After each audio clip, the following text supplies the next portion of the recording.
A cursed world, an amnesiac protagonist, shadowy deals for power made with primordial beings, infected people turning into monsters, a sinister organization and faith at the heart of it all.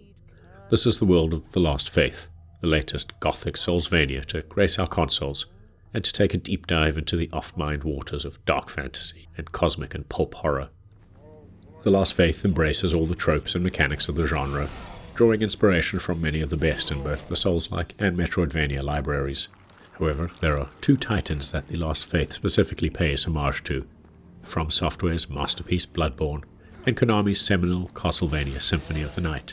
And what more exemplary examples of gaming could you possibly model yourself after? Starting with the Souls-like designs, everything is present and accounted for. There are multiple character classes and builds, stats that govern your character upgrades and synergize with weapon types, enemies that you can farm for the essence needed to upgrade yourself and your weapons, plenty of weapons and items with their own lore attached to them, and multi-phase bosses to purge from existence. Death forces you to drop the essence you collect, waiting at the point of your demise for you to reclaim it, while saving at altars will respawn basic enemies, replenish your health and items, and provide future fast travel points. So far, so familiar, but where The Last Faith feels significantly different from the rest of the pack is how it plays. For all its Souls-like influences, The Last Faith ultimately plays more like a Metroidvania, or should I say Castlevania specifically. As I was trudging through The Last Faith's Gothic-themed towering cities or spires, or when I was spelunking the depths of its tunnels, it often felt like I was playing Symphony of the Night, and I mean that as high praise indeed. As such, you'll find massive maps made up of interconnected environments. You gain new abilities to traverse to new locations, and there are plenty of weapons or consumables to collect. While that basic frame rate is all well and good, it's the minute-to-minute combat and exploration that satisfies most. Combo-based attacks are the order of the day, with a variety of up-close and personal methods of disembowelment, or for those who prefer caution, there's a variety of ranged weapons and skills that can help you thin out enemy ranks from a distance at first. Your basic moveset includes dodge rolls and backsteps, along with a parry and special attacks for each weapon type, all of which you're going to need to survive. The Last Faith, at times, requires pixel-perfect precision, specifically in combat where area of effect attacks are chucked at your way, or during platforming sections with environmental hazards perfectly placed to smush you in a moment.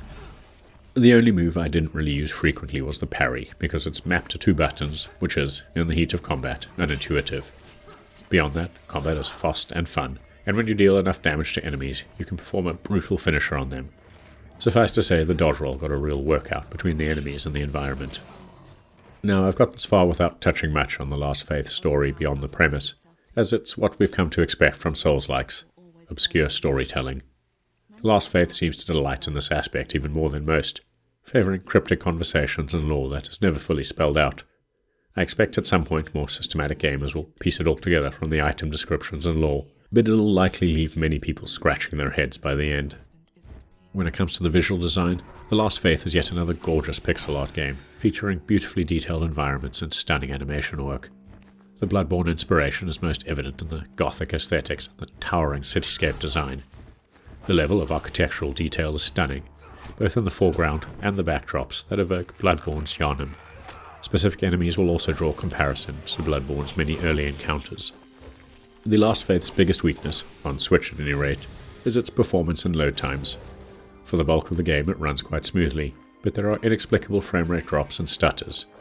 Most occurred in specific areas I first thought were due to a combination of the visual complexity on screen, the size of an area and all the beautiful 2D art and sprites, but there proved to be no correlation as longer, more visually complex areas would run just fine. None of this was game-breaking, but there were times the frame rate dropped to the point I experienced animation skipping, and there were also a few locations where the load times between screens could be a little excessive. Those issues aside, and maybe the Switch version can be optimized further, The Last Faith is another stellar entry into the Souls-vania genre, with beautiful pixel art and animations, great world design and amazing combat. The Last Faith is a great excuse to strap on your adventuring boots and explore yet another horrifying Gothic world. If you've got this far, please consider giving the video a like and maybe subscribing to our channel, as it helps us grow.